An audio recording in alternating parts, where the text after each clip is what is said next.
یہ جو فجر کی 2 سنتیں ہیں یہ دنیا و ما فیہا سے بہتر ہے. حضرت عائشہ رضی اللہ عنہا نبی صلی اللہ علیہ وسلم سے روایت کرتی ہیں کہ آپ نے فرمایا فجر سے پہلے کی 2 رکعتیں دنیا اور جو کچھ اس میں ہے اس سے بہتر ہے. یہ بتائیے دنیا میں کیا کیا. ایک دن کسی نے مجھے ایک میسج بھیجا جس میں انہوں نے دنیا کا جو سب سے امیر ترین انسان ہے اس کو کھڑا دکھایا, اس کا شاید کوئی پراپرٹی جگہ تھی اس کے پاس, پھر نمبر 2, پھر نمبر 3, پھر 4 اور 5ویں نمبر پہ ایک بندے کو سجدہ کرتے ہوئے دکھایا, اور نیچے حدیث لکھی تھی کہ طلوع فجر کے وقت 2 رکعت نماز پڑھنا کیا ہے, دنیا اور جو کچھ اس میں ہے. سب بلینئر سے بڑھ کر آپ بلینئر ہر روز ہو جاتے ہیں اگر آپ یہ 2 رکعتیں پڑھ لیتے ہیں. اتنا بڑا اجر و ثواب کماتے ہیں. لیکن کبھی ہم اٹھے دیر سے ہیں اور کبھی کچھ نہیں. ان کی حفاظت کرنی چاہیے اور ان کی ادا کرنے کا شوق ہونا چاہیے. ان کی اہمیت کی وجہ سے ہی آپ دیکھیے کہ صحیح مسلم کی روایت میں آتا ہے نبی صلی اللہ علیہ وسلم نے طلوع فجر کے وقت 2 رکعتیں نماز پڑھنے کے بارے میں فرمایا کہ ان کو پڑھنا میرے نزدیک ساری دنیا سے زیادہ محبوب ہے. ساری دنیا سے زیادہ محبوب ہے ان کو پڑھنا. اب دنیا کی اپنی محبوب چیزیں, جو بھی پیاری پیاری چیزیں ہیں آپ کو, ان سب کی لسٹ بنا لیجئے اور اس کے ایکول ان 2 رکعتوں کو رکھ لیجئے. دیکھیے والذین آمنوا اشد حبا للہ, انسان کو انسانوں سے بھی محبت ہوتی ہے, ان کی ملاقات کا بھی شوق ہوتا ہے, ان کے پاس بیٹھ کے بھی مزہ آتا ہے, سب باتیں اپنی جگہ ہیں. لیکن جب اللہ تعالیٰ بلا لیتے ہیں تو جو واقعی محبت کرتا ہوگا اللہ سے اس کا دل بے چین ہو جائے گا. نماز کا وقت شروع ہوتے ہی دل بے چین ہو جائے گا, پھر اس کا دل نہیں لگے گا کسی اور سے باتیں کرنے میں, پھر وہ کہے گا کہ میں جلدی جاؤں اور اپنے رب سے ملاقات کروں. اس معیار پہ ہم نے اپنے دلوں کو لانا ہے. یہ نہیں کہ جو دنیا کے کام ہے ان میں اتنی دلچسپی, اتنی گہرائی, اچھا یہ کر لوں, یہ کر لوں, یہ کر لوں, نہیں. نبی صلی اللہ علیہ وسلم کا کسی بھی حالت میں یہ سنتیں نہ چھوڑنا, یہ جو فجر کی 2 سنتیں ہیں.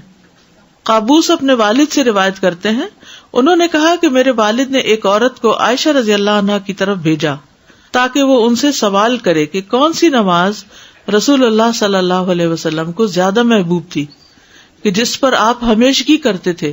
انہوں نے کہا وہ نماز جو آپ کسی صورت نہ چھوڑتے, خاص صحت مند ہوتے یا مریض ہوتے یا سفر میں ہوتے یا مقیم ہوتے, وہ فجر سے پہلے کی 2 رکعتیں ہیں.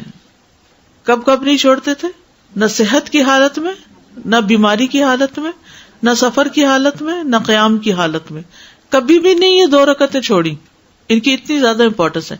پھر فجر کی یہ سنتیں ہلکی رکعتیں ہیں.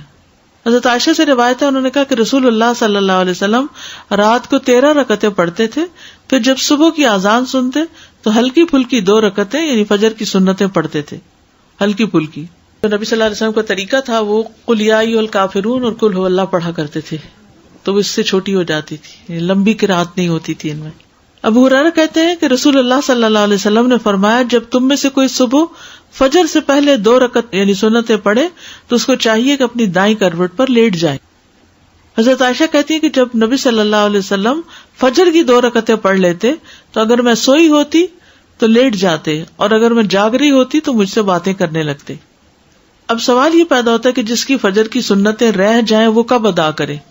بعض اوقات ایسا ہوتا ہے کہ ہمیں اندازہ نہیں ہوتا کہ کسی مسجد میں یا حرم میں نماز شروع ہونے کا وقت کتنا ہے. ہم گھر سے وضو وغیرہ کر کے نکلتے ہیں کہ وہاں جا کے پہلے سنت پڑھیں گے پھر فرض پڑھیں گے, اتنے میں کیا ہوتا ہے تکبیر ہو جاتی ہے. آپ اب کشمکش میں سنت پڑھوں کہ فرض پڑھوں. کچھ لوگ تو کیا کرتے ہیں ڈھیٹ بن کے سنت شروع کر دیتے ہیں اور پوری سنتیں پڑھ کے امام رکوع سجدے میں چلا جاتا ہے, 1 رکعت اپنی فرض قضا کر دیتے ہیں اس سے اور سنت پڑھتے رہتے. حالانکہ حکم کیا ہے, اذا اقیمت الصلاۃ, جب نماز قائم کر دی گئی, فلا صلاۃ الا المکتوبہ, تو کوئی نماز نہیں سوائے فرض نماز کے. ہاں یہ کہا جاتا ہے کہ اگر آپ نے پڑھ لی ہے اور سجدے میں ہے مثلاً یا تحیات پر ہیں تو درود شریف پڑھ کے آپ سلام پھیر سکتے, کیونکہ درود شریف پڑھنا لازم ہے نماز میں, اس کے بغیر نماز نہیں ہوتی. اور آپ چھوٹا والا ورژن بھی پڑھ سکتے, ضروری نہیں کہ جو ہمارا لمبا ہے اسی کو پڑھے. تو جس کی فجر کی سنتیں رہ جائیں وہ کب ادا کرے. ابن باز کہتے ہیں جب انسان اکیلا ہو یا امام ہو, دونوں صورتوں میں اس کے لیے مؤکدہ سنتیں پڑھنا ممکن ہو تو وہ ان کو فرض نماز سے پہلے ادا کرے گا. اگر وہ مقتدی ہے اور اس سے فرض نماز چھوٹ گئی، یعنی فالوور ہے، فرض نماز چھوٹ گئی، یا وہ اس وقت آیا جب امام نماز کھڑی کر چکا تھا، تو وہ ان کے ساتھ نماز میں شامل ہو جائے گا، پھر وہ سنتوں کو فرض نماز کے بعد پڑھے گا، اور اگر چاہے تو سورج کے طلوع ہونے تک انہیں مؤخر کر دے۔ دونوں عمل ہی سنت میں آئے ہیں، یعنی فوراً بعد پڑھنے کا بھی اور سورج نکلنے کے بعد پڑھنے کا بھی۔ اگر نماز کے فوراً بعد پڑھ لے تو کوئی حرج نہیں، تاکہ وہ پڑھنا بھول نہ جائے، اور اگر چاہے تو انہیں مؤخر کر دے اور سورج طلوع ہونے کے بعد پڑھ لے، اس میں بھی کوئی حرج نہیں۔ ٹھیک ہے، کیا سمجھ میں آیا؟ ہر حال میں پڑھنی ہے۔ نماز آپ نے امام کے ساتھ پڑھ لی، اب آپ کیا کریں گے؟ اپنی سنت پڑھیں گے۔ ابو ہریرہ رضی اللہ عنہ سے روایت ہے کہ نبی صلی اللہ علیہ وسلم نیند کی وجہ سے فجر کی سنتیں نہ پڑھ سکے، یعنی کبھی ایسا ہوا ہوگا جیسے وہ ایک خاص جگہ پر آپ نے پڑاؤ ڈالا تھا تو وہاں سب سو گئے تھے، تو کسی کی بھی آنکھ نہیں کھلی تھی، تو پھر آپ نے کیا کیا؟ سورج طلوع ہونے کے بعد ان کی قضا دی، یعنی اس وقت صرف فرض نہیں پڑھے گئے بلکہ سنتیں بھی پڑھی گئی۔ فجر کی نماز جیسے اگر آپ سفر میں ہیں اور کوئی وجہ تھی کہ جس کی وجہ سے آپ پڑھ ہی نہیں سکے، تو جب آپ لینڈ کریں گے تو اس وقت سنت اور فرض دونوں پڑھیں گے۔ ابو ہریرہ سے مروی ہے کہ جو فجر کی 2 سنتیں نہ پڑھ سکے تو اس کو چاہیے کہ وہ انہیں سورج نکلنے کے بعد ادا کرے۔